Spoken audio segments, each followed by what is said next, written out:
Eternal Secret King, Chapter 491. Bab 491, Rahasia Bencana. 10.000 tahun yang lalu, ada seorang penguasa di wilayah utara daratan Tianhuang dan itu adalah Kekaisaran Qian Besar. Wilayahnya sangat luas dan sangat kuat. Sayangnya, pusat kerajaan Qian Besar, ibu kotanya yang agung, berubah menjadi reruntuhan dalam semalam. Yan Beichen melanjutkan, tidak hanya itu, 2 biara Buddha yang tinggal di wilayah Kekaisaran Qian Besar dan mendukungnya dimusnahkan. 10.000 tahun yang lalu, ada 8 biara Buddha, bukan 6 biara saat ini. Su Zimo kaget dan berseru pelan. Ada 8 biara Buddha 10.000 tahun yang lalu. Satu malapetaka tidak hanya mengubah sebuah kerajaan menjadi reruntuhan, bahkan menghancurkan 2 sekte super dari daratan Tianhuang.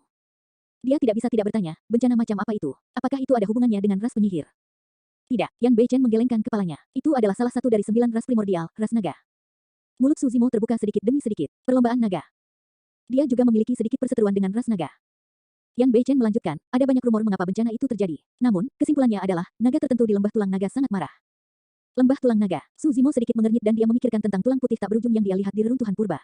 Ada juga lautan tulang yang panjang dan bangkai naga yang menjulang tinggi. Lembah tulang naga adalah salah satu dari 9 tempat terlarang di daratan Tianhuang, jelas Yan Beichen. Memang, Su Zimo merasakan gentar saat mengingat pertemuannya di lembah tulang naga saat itu. Jika bukan karena Lin Xuanji yang misterius, dia akan mati di sana bahkan jika dia memiliki 10 nyawa. Tiba-tiba, dia mengingat sesuatu yang dikatakan Yan Beichen sebelumnya dan tidak bisa tidak bertanya dengan kaget dan tidak percaya, itu semua karena seekor naga. Satu naga sudah cukup untuk menghancurkan Kekaisaran Qian Besar dan 2 sekte super, mengubah keadaan wilayah utara daratan Tianhuang sepenuhnya. Itu benar, Yan Beichen mengangguk, naga ilahi tingkat leluhur. Seolah-olah dia tahu bahwa Su Zimo tidak memahami konsep naga dewa tingkat leluhur, Yan Beichen menambahkan, kekuatan tempurnya bisa menandingi kaisar manusia. Su Zimo tertegun. Sesaat kemudian, Su Zimo menenangkan diri dan terus bertanya, berapa banyak naga leluhur yang ada di ras naga? Tidak ada yang tahu, Yan Beichen menjawab, namun, naga leluhur bukanlah yang terkuat dari ras naga. Ras naga juga memiliki kaisar naga yang kekuatannya jauh melebihi naga leluhur. Tiba-tiba, Su Zimo merasa seperti tercekik dan berada dalam tekanan yang sangat besar. Jika naga leluhur bisa melawan kaisar manusia, siapa di dunia ini yang bisa menghentikan kaisar naga jika dia lahir? Yan Beichen melanjutkan, 9 ras primordial secara bawaan kuat sejak lahir dan dapat memusnahkan hampir semua orang di alam kultivasi yang sama. Sepanjang sejarah, ada banyak kaisar tetapi di antara mereka, ada kurang dari 10 kaisar umat manusia yang dapat melawan kaisar dari 9 ras primordial. Su Zimo tetap diam, itulah perbedaan di antara mereka. Manusia terlahir lemah dan itu adalah fakta yang tidak bisa diubah. Para ahli dari 9 ras primordial sudah mampu melawan kaisar ras manusia ketika mereka berada di tingkat leluhur, mereka bahkan tidak harus menjadi kaisar sendiri. Setelah jeda singkat, Yan Beichen berkata, alasan mengapa manusia bisa memenangkan perang kuno adalah karena kelahiran kaisar manusia. Dia adalah pahlawan tertinggi yang mengejutkan sejarah dan dapat memandang rendah semua kaisar lainnya. Saat menyebut kaisar manusia, bahkan seseorang yang sombong seperti Yan Beichen mengungkapkan nada kekaguman dalam nada suaranya. Pada saat itu, Su Zimo secara bertahap mengerti, apa yang ditakuti oleh keluarga kerajaan Great Zhou bukanlah penguasa istana gagak darah, tetapi para ahli sejati dari ras penyihir. Tuan istana gagak darah hanyalah sisa dari ras penyihir dengan garis keturunan yang tidak murni. Kalau tidak, kekuatan tempurnya tidak akan begitu menyedihkan. Sekarang tubuh fisiknya dihancurkan oleh saya, dia tidak akan dapat pulih dalam waktu singkat dan puncak etiril tidak dalam bahaya untuk saat ini. Namun, Yan Beichen berhenti sejenak sebelum mengganti topik. Kamu telah bertindak boros di medan perang kuno, membunuh pewaris iblis dari sekte tanah jahat dan menghancurkan sekte racun sambil mengalahkan istana kaca. Anda harus berhati-hati mulai sekarang. Istana kaca dan sekte bumi jahat terletak di wilayah utara daratan Tianhuang. Jantung Su Zimo berdetak kencang. Meskipun tidak ada orang lain di kota Xuantian selain Ji Chengtian dan yang lainnya yang mengetahui latar belakangnya, mengingat kekuatan istana kaca dan sekte bumi jahat, jika mereka benar-benar ingin memburunya, itu hanya masalah waktu. Satu-satunya cara baginya adalah bersembunyi di pengasingan tanpa tampil. Namun, yang lebih mengkhawatirkan Su Zimo adalah bahwa Pei Chunyu dari istana kaca terluka parah dan melarikan diri ke lembah kabut tanpa diketahui nasibnya. Ada kemungkinan dia akan selamat dan berhasil kembali ke daratan Tianhuang. Pria itu adalah bahaya laten. Untuk pertama kalinya, Su Zimo merasa ada terlalu banyak bahaya laten di sekitarnya. Istana kaca, sekte bumi yang jahat, sekte racun, penguasa istana gagak darah. Saat semua bahaya laten itu meletus, hasilnya tidak terbayangkan. Dia harus menjadi lebih kuat secepat mungkin. Dengan bahaya laten yang semakin berkurang, satu-satunya kesempatan yang dia miliki untuk bertahan hidup adalah menjadi lebih kuat secepat mungkin. Yan Beichen berbalik untuk pergi tetapi berhenti sejenak sebelum berkomentar dengan acuh tak acuh, Anda berada di pendirian yayasan ekstrim dan merupakan orang kedua dalam sejarah yang melakukannya selain kaisar manusia. Namun, Anda harus memahami bahwa sebelum Anda membentuk inti, semuanya hanyalah sebuah mimpi. Di sekte super daratan Tianhuang, penggarap pendirian yayasan hanyalah murid sekte luar dan mereka hanya akan menjadi murid sekte dalam setelah membentuk inti. Itulah perbedaan antara sekte super dan puncak etiril. Di Ethereal Peak, Golden Core bisa menjadi sesepuh. Namun, di sekte super itu, mereka hanyalah murid sekte dalam. Yan Beichen menambahkan, saya mendengar bahwa Divine Phoenix Island menghasilkan penjelmaan monster. Meskipun Anda berada di pendirian yayasan ekstrim, Anda mungkin hanya setara dengannya. Su Zimo tidak menjawab, dia tidak mungkin membocorkan identitas penjelmaan monster Divine Phoenix Island. Semua orang di dunia kultivasi tahu sekarang bahwa tangan kanan penjelmaan monster Divine Phoenix Island adalah sepotong tulang Phoenix yang berharga. Jika tokoh perkasa dan patriark dari berbagai faksi datang untuk memperjuangkannya, tidak ada yang bisa melindunginya sama sekali. Selain itu, meskipun fenomena adalah teknik terkuat yang tersedia untuk Golden Core, ada perbedaan kekuatan di antara fenomena tersebut. Yan Beichen berkata, fenomena inti emas yang Anda alami sebelumnya adalah fenomena low end dengan daya terbatas. Jika Anda bertemu dengan Golden Core dengan fenomena kuno, bahkan Golden Core tahap awal pun akan dapat membunuh Anda. Apakah semua fenomena kuno pasti kuat? Su Zimo bertanya dengan cemberut. Fenomena yang dipupuk oleh kaisar kuno, tokoh perkasa, dan patriark telah melewati pasir waktu dan masih belum hancur. Warisan mereka melintasi waktu dan wajar jika kekuatan mereka luar biasa. Su Zimo bertanya lagi, apakah semua fenomena inti emas yang dibudidayakan oleh generasi selanjutnya lebih lemah dari fenomena kuno? Yan Beichen menggelengkan kepalanya. Itu sangat sulit. Semua teknik kultivasi yang Anda gunakan saat ini telah diwariskan dari sejarah. Dengan demikian, wajar jika fenomena yang Anda kembangkan tidak dapat keluar dari bayang-bayang fenomena kuno masa lalu dengan mudah. Jika Anda benar-benar dapat membuat fenomena hebat yang dapat dibandingkan dengan fenomena kuno, Anda pasti akan dicatat ke dalam buku sejarah dan dinominasikan ke dalam peringkat fenomena luar biasa. Peringkat fenomena yang tidak biasa. Su Zimo sedikit terkejut. Yan Beichen menjawab, kamu harus tahu bahwa medan perang kuno dibentuk dari pecahan dimensional dan dibedakan ke dalam level yang berbeda berdasarkan stabilitasnya. Ya, Su Zimo mengangguk, Demones Ji telah memberitahunya tentang itu bertahun-tahun yang lalu. Yan Beichen melanjutkan, penggarap pendirian yayasan dapat dikirim ke medan perang kuno dasar dan dapat dibuka setiap 10 tahun sekali. Perantara lebih stabil dan dapat memungkinkan inti emas untuk berkultivasi di dalam, membuka sekali per 100 tahun. Di medan perang kuno menengah, ada peringkat dewa yang sangat terkenal yang telah diwariskan dari sejarah yang dikenal sebagai peringkat fenomena luar biasa. Daftar peringkat memiliki total 108 posisi dan jutaan inti emas bertarung untuk mendapatkan tempat. Hanya mereka yang namanya terdaftar di unusual phenomenon ranking yang sesuai dengan kata paragon. Eternal Secret King, Chapter 492. Bab 492, Kekuatan Ilahi. Yan Beichen berkata, saya yakin saya tidak perlu menjelaskan lebih lanjut tentang manfaat medan perang kuno. Baik Anda dan saya adalah penerima manfaat dari mereka. Su Zimo mengangguk. Jika dia tidak memasuki medan perang kuno, tidak mungkin dia berkultivasi ke alam kultivasinya saat ini dalam waktu singkat.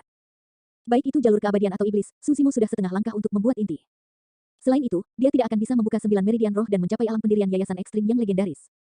Dia tidak akan memiliki kesempatan untuk mendapatkan keterampilan rahasia, manual dragonifikasi kuno, dan senjata roh bawaan, segel naga melingkar juga. Su Zimo benar-benar mendapat banyak manfaat dari medan perang dasar kuno. Medan perang kuno menengah hanya dibuka sekali setiap 100 tahun dan peringkat fenomena tidak biasa juga disegarkan sekali per 100 tahun. Yan Beichen melanjutkan, selain ketenaran di seluruh dunia kultivasi, semakin tinggi nama seseorang di daftar peringkat, semakin banyak manfaat yang akan mereka peroleh. Ada peluang yang sangat tinggi bagi seseorang untuk mendapatkan peluang besar dan meroket sejak saat itu.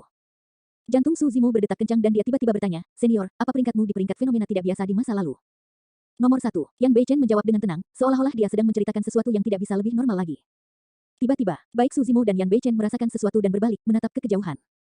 Di puncak gunung, burung bangau tua yang abadi berdiri dengan bulu-bulu hijau memesona yang terbakar dengan api yang menyala-nyala, tubuhnya tampak jauh lebih besar dari sebelumnya.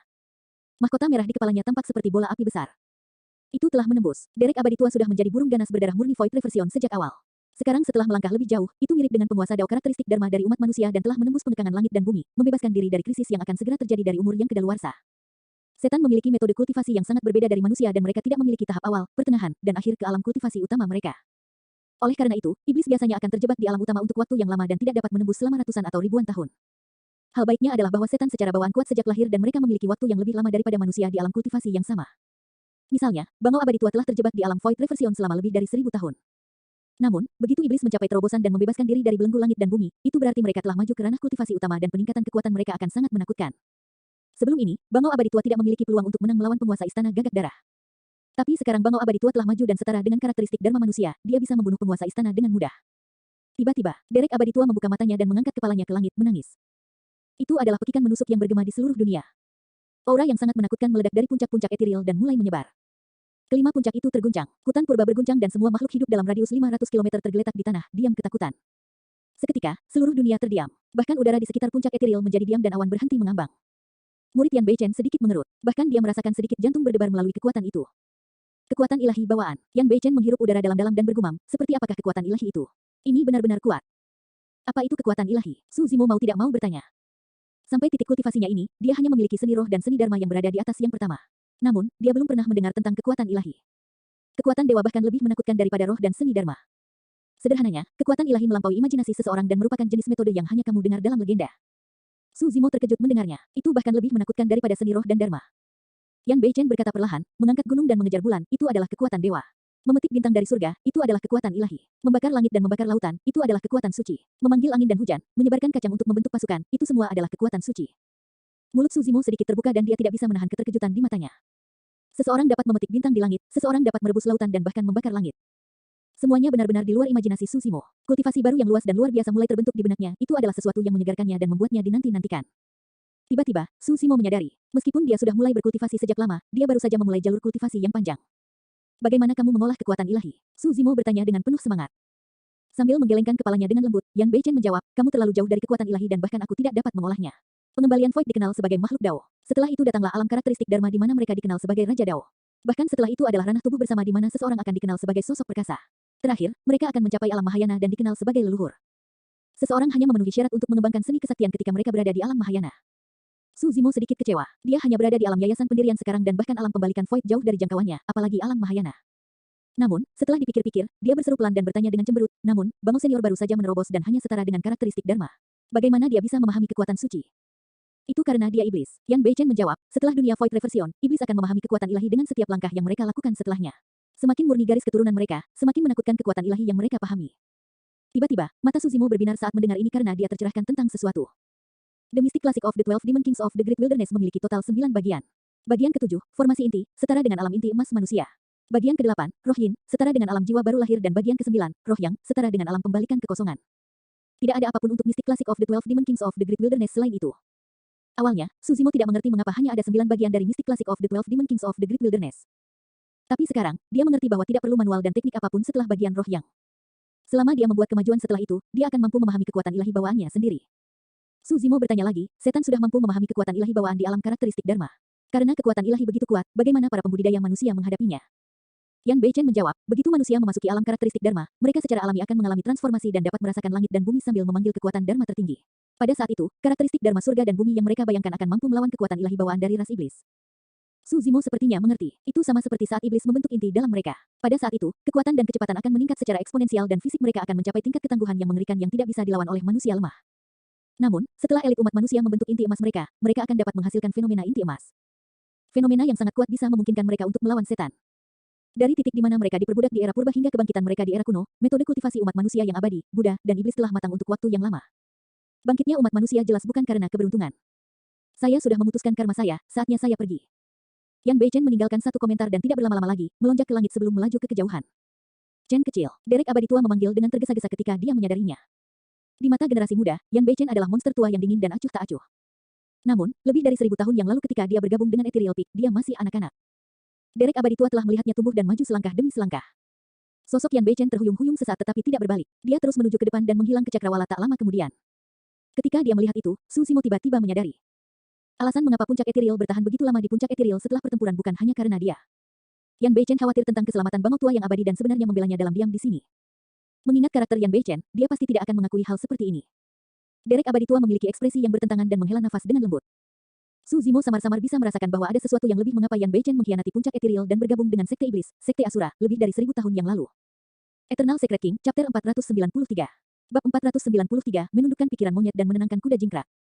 Derek abadi tua berubah dan berubah menjadi kecantikan berambut merah parubaya. Dia memiliki kulit putih yang tersipu dan tampak berusia awal 30-an. Melambaikan tangannya dengan santai, jubahnya memanjang ribuan kaki jauhnya dan membawa Suzimo ke hadapannya seketika. Selamat, senior. Suzimo benar-benar gembira saat melihat Bangau abadi tua itu mampu melepaskan diri dari belenggu langit dan bumi dan memperpanjang umurnya. Dengan tambahan ahli karakteristik Dharma baru, pembudidaya keliling di wilayah Great Zhou pasti ingin bergabung dengan puncak Ethereal di masa depan dan kebangkitan sekte itu pasti. Seharusnya aku yang berterima kasih padamu. Derek abadi tua itu tersenyum dan melihat ke suatu tempat di hutan di luar puncak Ethereal. Seseorang dari sekte iblis pasti mengirim pesan agar Little Chen tiba tepat waktu. Saya kira itu ada hubungannya dengan Anda. Suzimo tetap diam. Saya tidak memiliki bias apapun terhadap sekte iblis. Pergilah ke sana dan lihatlah. Seseorang telah lama menunggumu. Bangau abadi tua itu menunjuk ke bagian dalam hutan dan berkata sambil tersenyum. Baiklah. Suzimo tersenyum dan merentangkan sayap rohnya, melaju menuju hutan. Di kedalaman hutan, sesosok merah muda berdiri tegak dengan rambut hitam yang terurai seperti air terjun. Gaun panjangnya menonjolkan lekuk tubuhnya yang terbaik. Kerudung di wajah gadis itu telah dilepas dan dia tersenyum ke arahnya dengan wajah tanpa celah tiada taraf. Terima kasih. Suzimo terdiam lama setelah tiba sebelum akhirnya berbicara. Demoneschi tidak bisa menahan tawa. Mengedipkan matanya, dia melompat-lompat dengan lembut dan mendekati Suzimo dengan main-main. Sebuah wewangian tercium. Pipi mereka sangat berdekatan dan Demoneschi bertanya dengan napas manis, bagaimana Anda akan berterima kasih kepada saya? Dengan mengatakan itu, dia menggigit bibir cerinya dengan cara yang tampaknya tidak puas dan menatap Suzimo dengan penuh harap. Dia menurunkan pandangannya dengan ketenangan seorang biksu tua. Tidak berani bertemu dengan tatapannya, dia malah mundur selangkah. Setelah tidak melihatnya selama setengah tahun, teknik pesona Demoneschi menjadi semakin menakutkan. Suzimo mengeluh pada dirinya sendiri, sepertinya dia juga mendapatkan beberapa kesempatan di istana kaisar manusia saat itu. Baiklah, aku tidak akan menggodamu lagi. Demoneschi kembali normal dan terkekeh sebelum berkomentar dengan nada santai, kamu tidak perlu berterima kasih padaku karena kamu juga telah menyelamatkanku sebelumnya. Suzimo menghela napas lega. Setelah hening sejenak, Demoneschi berbisik, kamu menyinggung begitu banyak orang di medan perang kuno, mengapa kamu tidak bergabung dengan sekte iblis bersama dengan senior Asura? Meskipun dia dingin, acuh tak acuh, dan tidak peduli dengan hubungan, saya dapat mengatakan bahwa dia tampaknya memperlakukan Anda dengan agak istimewa. Suzimo menggelengkan kepalanya. Demoneschi melanjutkan, masih ada 20 tahun lagi sebelum medan perang kuno perantara terbuka. Puncak Ethereal tidak memiliki kekuatan dan tidak mampu menembus penghalang untuk memasuki medan perang kuno perantara juga. Pada saat itu, ingatlah untuk datang mencari saya. Aku akan membawamu masuk. Nanti kita diskusikan lagi. Bagaimanapun, masih ada 20 tahun lagi. Tidak perlu terburu-buru. Aku akan bergerak dulu. Ya, melihat bahwa Suzimo tidak berniat memintanya untuk tinggal, Demoneschi diam-diam merasa frustrasi dan mendengus dengan lembut dengan sikap menyesal. Dia baru saja berbalik ketika suaranya terdengar, agak ragu-ragu. Apa arti dari tripod Pure Maiden Sekte? Punggung Demones Ji menghadap Susimo dan sedikit rasa malu muncul di matanya. Menyembunyikannya dengan cepat, dia berbalik dengan senyum palsu. Menurutmu apa artinya ini? Ada pepatah di dunia kultivasi bahwa tripod adalah lawan jenis yang ditangkap dan digunakan oleh kultivator jahat untuk meningkatkan wilayah kultivasi mereka. Mereka akan menggunakan tripod untuk melakukan metode kultivasi ganda dengan menggunakan yin tripod untuk mengisi kembali yang mereka atau sebaliknya. Tripod mirip dengan budak dan kebanyakan dari mereka berakhir dalam keadaan menyedihkan, sekarat karena kelelahan total dari esensi yin atau yang mereka.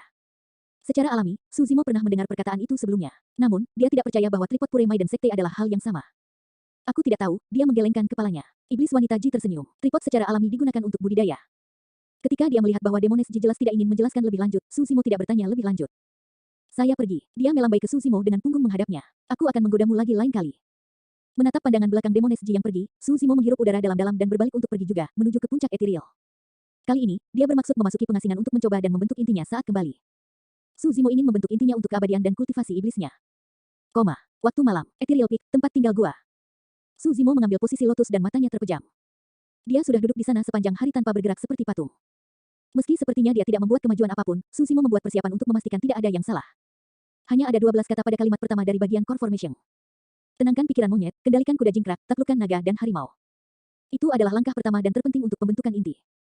Pikiran yang aktif seperti monyet tidak bisa diam. Fluktuasi emosi itu seperti kuda jingkrak, berlari liar. Seseorang harus menaklukkan pikiran monyet dan kuda jingkrak dengan tekad yang tak tertandingi dan bahkan menaklukkan naga atau harimau jika perlu.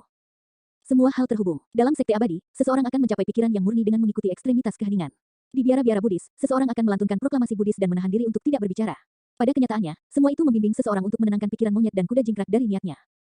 Untuk kaum muda, mereka berpengalaman dan emosional. Karena itu, paling sulit bagi mereka untuk menenangkan pikiran monyet dan kuda jingkrak saat berkultivasi. Kultivator yang lebih tua telah melalui peristiwa tanpa akhir dan letih terhadap dunia. Dengan demikian, menjadi relatif mudah bagi mereka sebagai gantinya. Meskipun Suzimo belum tua dan dia telah berkultivasi kurang dari 30 tahun sekarang, dia telah mengalami pasang surut yang tak ada habisnya dalam hidup dan berkeliaran di sekitar batas kematian juga. Pikirannya teguh dan tidak bisa digerakkan. Seringkali, dia memperlakukan berbagai hal dengan rendah hati dan menjaga gambaran keseluruhan, memberikan perhatian yang tajam pada berbagai hal. Dia mengambil hal-hal dengan tenang dan tidak terlalu ikut campur. Secara tidak sadar, dia sudah menekan pikiran monyet dan kuda jingkraknya sambil menaklukkan naga dan harimau dengan tekad yang luar biasa. Setelah memasuki meditasi, 6 bagian pertama dari Mystic Classic of the 12 Demon Kings of the Great Wilderness berputar di benaknya dalam gerakan yang tidak tergesa-gesa secara menyeluruh.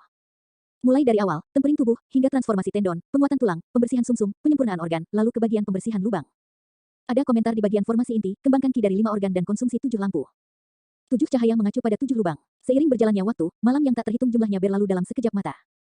Di dalam gua, ki iblis yang mengelilingi Suzimo semakin intensif dan 7 lubangnya bersinar dengan pancaran cahaya ilahi. Kulit, daging, tendon, tulang, sumsum, organ, dan 7 lubangnya membentuk siklus surgawi utama yang sempurna, beredar tanpa henti. Secara bertahap, ki setan di luar tubuhnya mulai menyatu menuju pusat dadanya. Setelah kondensasi ki dan pembentukan yayasan, pembudidaya akan memasuki formasi inti dan inti emas mereka akan dibuat 1 inci di bawah angkatan laut mereka, terletak di tempat roh laut ki dan dantian berada. Tapi sekarang, lokasi kultivasi iblis Suzimo untuk inti batinnya jelas berbeda. Itu di tengah dadanya, sangat dekat dengan hatinya. Ki iblis merah tidak terbatas dan tidak terbatas, menyatu ke arah dadanya berulang kali sambil berputar-putar, seolah-olah pusaran besar akan terwujud. Baik itu untuk setan atau manusia, pembentukan inti selalu merupakan langkah paling kritis dari jalur kultivasi mereka. Ini adalah semacam akhir dari jalur kultivasi mereka sebelumnya. Setelah membentuk inti, ini akan menjadi pertama kalinya mereka benar-benar melepaskan diri dari belenggu langit dan bumi, meningkatkan rentang hidup mereka. Jika mereka gagal, semuanya akan berakhir. Suzimo tidak bergerak dan rambut hitamnya berayun tanpa angin. Serangkaian iblis kuno muncul di sekelilingnya, memamerkan cakar dan taring mereka dengan keganasan yang mengancam saat mata mereka berkilauan dengan sinar merah. Semua iblis kuno itu berhenti sejenak sebelum tersedot ke dada Suzimo oleh pusaran merah itu. Aura Suzimo semakin menakutkan. Di bawah selubung pusaran merah, tubuhnya menjalani baptisan lain dan berubah sekali lagi. Dagingnya mulai mengembang dan tulang serta uratnya bergetar dan berdengung, seolah-olah logam berbenturan. Berkedut hebat, tendon utamanya mengeluarkan suara gertakan seperti guntur dan itu bergetar. Eternal Secret King, Chapter 494. Bab 494, Formasi Inti Dalam. Di gunung belakang dari puncak utama Ethereal, bangau tua yang abadi merasakan sesuatu dan tersentak bangun dari kultivasi meditasinya. Lebih dari 10 hari yang lalu, Ethereal Peak mengalami malapetaka dan menderita kerugian yang sangat besar. Sampai sekarang, banyak pembudidaya yang masih sembuh dan belum pulih sepenuhnya. Meskipun bangau abadi tua sedang berkultivasi, dia memperhatikan aktivitas apapun di dalam sekte dengan tajam. Saat ini, dia berada di alam karakteristik Dharma dan kekuatannya telah berkembang pesat. Kultivasi esen spiritnya juga semakin dalam. Saat dilepaskan, kesadaran rohnya dapat menempuh jarak ribuan kilometer dan setiap aktivitas kecil akan diperhatikan olehnya. Dia sudah lama merasakan situasi aneh di pihak Suzimo. Aura yang kuat, dia akan menerobos. Meskipun bangau abadi tua berada di gunung belakang, kesadaran rohnya menyelimuti gua tempat tinggal Suzimo dan melihat semuanya dengan jelas. Seiring waktu berlalu, keterkejutan di mata bangau abadi tua itu semakin dalam. Bahkan binatang buas berdarah murni tidak memiliki teknik iblis yang kuat dalam ingatan garis keturunannya. Dia bergumam pada dirinya sendiri dengan tegas, anak ini benar-benar memiliki terlalu banyak rahasia padanya. Bahkan dengan pengalamannya, dia tidak bisa melihat semua rahasia. Itu adalah hal-hal yang tidak dapat dia pahami bahkan di alam kultivasinya. Bagaimana mungkin manusia mengolah teknik yang dimaksudkan untuk setan? Di era purba di mana ribuan ras berkuasa, pertempuran apokaliptik pecah dan ras yang tak terhitung jumlahnya dihancurkan, punah. Ras yang tersisa membentuk kelompok besar yang kemudian dikenal sebagai setan hingga generasi selanjutnya. Oleh karena itu, ada banyak jenis setan dan burung, binatang buas, flora, ikan, dan bahkan serangga dianggap sebagai bagian darinya. Seekor beruang besar yang sebesar gunung bisa dianggap sebagai iblis. Namun, hal yang sama dapat dikatakan untuk seekor semut sekecil setitik debu atau bahkan sehelai rumput di hutan. Ada banyak legenda di dunia kultivasi rerumputan dan kayu untuk mendapatkan roh dan mendapatkan dao. Segudang varietas berarti bahwa setiap iblis memiliki struktur tubuh yang berbeda dan bahkan lebih berbeda jika dibandingkan dengan manusia. Misalnya, flora demon tidak memiliki kulit, daging, tendon, tulang, atau organ. Setan banteng memiliki 4 kuku dan 2 tanduk, sedangkan setan ular tidak memiliki kaki atau tanduk. Derek abadi tua benar-benar tidak dapat membayangkan bagaimana akan ada teknik iblis yang dapat dikembangkan oleh manusia di dunia ini, apalagi yang begitu menakutkan. Kecuali, ada satu kemungkinan. Itu adalah teknik yang mempertahankan semua esensi dari berbagai teknik kultivasi iblis. Dengan menyaring bagian-bagian yang cocok untuk diolah oleh manusia, seseorang dapat menggabungkan semuanya menjadi satu. Namun, itu adalah proyek besar dan membutuhkan upaya dan fokus yang tak terbayangkan. Bahkan kaisar kuno pun tidak akan mampu melakukannya. Siapa yang bisa menciptakan teknik kultivasi seperti itu? Apa gunanya keberadaan teknik kultivasi ini? Mungkinkah makhluk yang menakutkan ini menghabiskan usaha dan kerja keras tanpa henti hanya untuk menciptakan teknik kultivasi iblis ini untuk diberikan kepada Suzimo? Derek abadi tua itu tenggelam dalam pikiran yang dalam. Itu gelap gulita di dalam gua. Tiba-tiba, Suzimo membuka matanya dan itu sangat menyeramkan, seperti 2 kilatan petir yang menyambar malam yang gelap. Swoosh. Dia berdiri dan dagingnya mengembang. Tulangnya bergeser dengan serangkaian suara retak dan seluruh tubuhnya tumbuh, seolah-olah dia akan menembus awan. Itu mirip dengan munculnya setan kuno besar dalam kegelapan. Bang, ledakan, ledakan. Tubuh Suzimo terus tumbuh tanpa henti dan kepalanya hampir meledak menembus langit-langit gua. Seluruh tempat bergetar seolah-olah akan runtuh kapan saja. Batu pecah jatuh di kepala Suzimo terus-menerus tapi dia baik-baik saja. Untuk seorang murid seperti Suzimo, tata letak tempat tinggal guanya sudah mirip dengan inti emas. Itu luas dan memiliki langit-langit yang tinggi. Tanpa menggunakan objek eksternal, Golden Core bisa melayang di udara dan mencapai ketinggian 100 kaki. Secara alami, ketinggian tempat tinggal gua harus lebih dari 100 kaki. Seperti apakah 100 kaki? Itu mirip dengan bangunan dengan 10 tingkat. Sekarang Suzimo menerobos atap gua tempat tinggal, itu berarti tubuhnya telah tumbuh setinggi 100 kaki. Energi melonjak ke dalam tubuhnya tanpa henti dan berkumpul di sekitar dadanya. Tubuhnya mengembang dengan cepat dan menyebabkan dagingnya robek, menciptakan kabut darah. Tulangnya retak tanpa henti dan bahkan tendon utamanya diperpanjang hingga batasnya. Suzimo berlumuran darah. Kemampuan regenerasinya yang sangat kuat menyembuhkan lukanya berulang kali. Penyembuhan setelah dihancurkan, penyembuhan setelah dihancurkan. Siklus berlanjut, aura yang dipancarkan tubuhnya semakin mengerikan. Proses merobek dan meregenerasi dagingnya sangat tak tertahankan, Suzimo mengalami siksaan yang tak terbayangkan. Lama kemudian, akhirnya tidak bisa menahannya, dia membungkukkan punggungnya dan membuka mulutnya, memperlihatkan pembuluh darah yang keluar dari lehernya saat dia mengeluarkan raungan menggelegar dari dalam tenggorokannya. Mengaum, kedengarannya seperti naga dan harimau, menyebar ke seluruh tempat dan mengejutkan dunia. Malam adalah waktu bagi burung dan binatang buas untuk berkeliaran dan berburu makanan dan raungan serta tangisan mereka terdengar di mana-mana. Namun, setelah raungan Suzimo, semua gunung di dekatnya menjadi sunyi senyap. Derek abadi tua tersentak bangun dari pikirannya dan jantungnya berdetak kencang. Glabella bangau abadi tua bersinar dan dia melepaskan kesadaran rohnya dengan cepat, membentuk penghalang cahaya hitam pekat yang mengisolasi tempat tinggal gua Suzimo dari dunia luar. Tidak ada yang bisa memeriksanya menggunakan mata atau kesadaran roh mereka. Kultivasi iblis Suzimo belum boleh diungkapkan. Penggarap memiliki dendam yang mengakar terhadap setan dan itu adalah fakta yang sulit untuk diubah. Jika mereka tahu bahwa Suzimo sedang menjalani kultivasi setan, kultivator lain dari sekte tersebut tidak akan dapat menerimanya. Keributan yang ditimbulkannya akan terlalu besar. Banyak Nascience Solus dan Golden Cores terkejut. Berpikir bahwa musuh yang kuat telah tiba, mereka keluar dari gua mereka satu persatu meskipun luka mereka belum sepenuhnya sembuh. Menatap, semua orang melihat penghalang cahaya dan tidak bisa melihat apa yang terjadi di dalam. Tinggalkan dulu dan lanjutkan penyembuhan. Tidak ada hal penting yang terjadi di sini. Suara bangau abadi tua terdengar di benak semua orang. Semua pembudidaya puncak etiril menghela nafas lega dan kembali, meskipun dengan tatapan yang sedikit bingung. Semua orang telah mendengar raungan itu keras dan jelas. Bahkan Nascience Solus dari sekte tersebut merasakan jantung mereka berdetak kencang. Iblis apa itu? Kedengarannya menakutkan. Aku tidak tahu, tapi latar belakangnya seharusnya tidak sederhana. Seharusnya diturunkan oleh bangau senior. Banyak pembudidaya sekte berdiskusi dengan bisikan pelan saat mereka berpisah. Mereka tidak dapat melihat bahwa tempat tinggal gua yang berada di dalam penghalang cahaya hitam pekat telah runtuh. Di antara debu yang bergemuruh, sesosok menjulang setinggi lebih dari 100 kaki berdiri. Tanpa sadar, pakaian Suzimo telah terkoyak, memperlihatkan otot-otot perunggu yang bersinar dengan kilau logam. Pembuluh darah muncul di tubuhnya satu demi satu saat pembuluh darah hijau melapisi seluruh tempat dalam pemandangan yang menakutkan, seolah-olah ular merayap kemana-mana. Ini adalah tubuh yang bisa digambarkan sebagai sempurna. Serangkaian hantu menakutkan mengelilingi tubuh itu, memancarkan aura kuno. Ada seekor lembu jantan yang membajak langit, seekor beruang batu yang perkasa dan menjulang tinggi. Anakonda yang berputar, kera optimis liar, kuda ilahi yang merajalela. Harimau neraka yang kejam, seekor macan tutul angin yang melintasi angin. 7 iblis kuno yang telah dia kembangkan hingga titik ini dari mistik klasik dari 12 raja iblis dari alam liar besar muncul, memamerkan taring dan cakar mereka dengan cara yang menakutkan seperti kehidupan. Bola darah bundar berputar di dada Suzimo, di samping jantungnya, dan memancarkan ki iblis yang kaya itu adalah inti dalam ras iblis. Formasi inti dalam, sukses. Eternal Secret King, Chapter 495. Bab 495, Fisik yang mengerikan. Merasakan 7 setan kuno yang berputar di sekelilingnya, Suzimo mendapatkan kemiripan kesadaran. Sudah ada 7 raja iblis sampai titik kultivasinya ini. Dengan kata lain, 5 lagi belum muncul. Batasan kultivasinya dari Mystic Classic of the 12 Demon Kings of the Great Wilderness seharusnya adalah saat ke-12 Raja Iblis muncul. Su Zimo tidak tahu siapa 5 Raja Iblis lainnya. Dalam Mystic Classic yang ditinggalkan Dai Yue, bagian roh yin adalah sebuah misteri. Mengingat ranah kultivasinya saat ini, dia tidak bisa memahaminya sama sekali. Inti dalam berwarna merah darah berputar perlahan di dalam dadanya. Su Zimo hampir tidak bisa menahan kegembiraan di matanya dan hanya mengepalkan tinjunya dengan lembut. Dengan setiap tindakan yang dia lakukan, dia bisa merasakan kekuatan besar yang datang dari setiap bagian tubuhnya yang sepertinya mampu menghancurkan gunung. Itu adalah lompatan dalam kualitas. Su Zimo mengeluarkan pedang terbang bermutu tinggi dari tas penyimpanannya dan menyuntikkan energi roh ke dalamnya. Pedang itu bersinar terang dengan niat dingin. Su Zimo menjentikkan pedang dengan jarinya dengan lembut. Berdengung, pedang itu bergetar. Benturan dagingnya dan pedang terbang tingkat tertinggi benar-benar telah menyebabkan suara benturan logam dipancarkan. Mengedarkan energi rohnya sepenuhnya, lautan roh di dantian Su Zimo melonjak dan 9 meridian roh muncul. Dia menghirup udara dalam-dalam dan dengan tatapan menyala-nyala, menghantamkan pedang terbang bermutu tinggi itu dengan keras ke lengannya. Dentang, pedang terbang itu ditolak. Lengannya benar-benar baik-baik saja.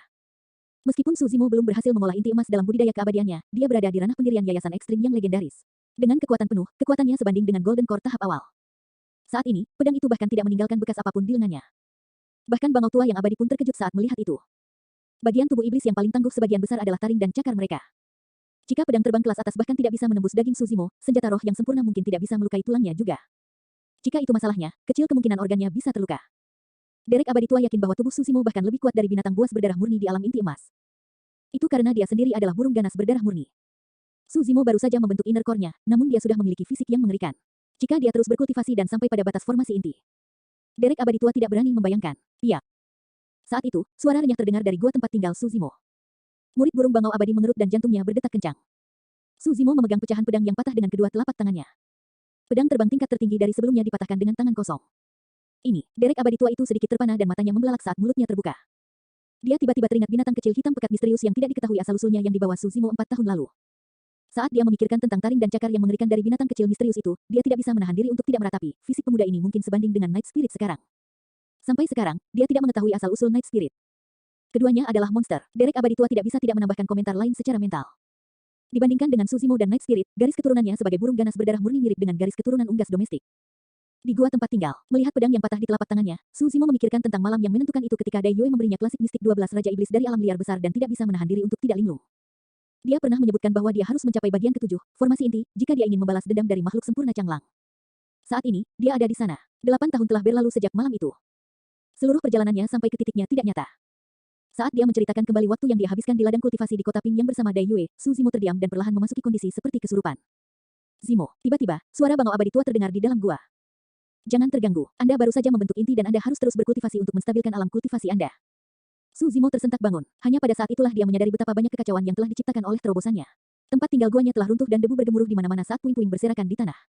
Alasan mengapa pembudidaya lain tidak khawatir adalah karena penghalang cahaya hitam pekat di sekelilingnya. Su Zimo membungkuk dengan tergesa-gesa. Terima kasih, Bangau Senior. Dia mengejutkan dirinya sendiri dengan komentarnya. Suaranya telah berubah total. Itu sekeras bel dan kuat, cukup untuk mengguncang pikiran seseorang. Derek abadi tua itu berkata dengan lembut, kamu harus mengendalikan kekuatan inti batinmu ke titik yang alami. Kalau tidak, bagaimana Anda bisa menghadapi orang lain? Bahkan suaramu akan cukup untuk menakuti mereka. Su Zimo mengangguk dan tidak menunda lebih jauh. Sambil mengangkat tubuhnya yang besar, dia mengambil posisi teratai dan terus berkultivasi. Setelah membentuk inti, menstabilkan wilayah kultivasinya dan mengendalikan kekuatan inti dalamnya relatif lebih sederhana dan tidak membawa risiko apapun. Yang harus dia lakukan adalah menghabiskan waktu untuk merasakan inti dalam dan membiasakan diri dengannya sambil membiasakan diri dengan banyak perubahan pada tubuhnya. Pada saat itu, ranah kultivasinya juga akan stabil secara bertahap. Seiring waktu berlalu, hantu 7 Raja Iblis yang mengelilingi Su Zimo berangsur-angsur memudar. Tubuhnya juga menyusut, ki iblis yang mengelilinginya menyembur ke dadanya terus-menerus. Dalam sekejap mata, 3 hari telah berlalu. Pagi, fajar. Sinar matahari menerobos kabut dan mendarat di wajah yang jernih dan elegan. Rambut hitamnya jatuh dengan santai seperti air terjun dan bergoyang lembut dengan sendirinya. Mata pria itu terpejam dan sinar matahari bergerak perlahan ke sekeliling tubuhnya hingga ia bersinar dari ujung kepala sampai ujung kaki.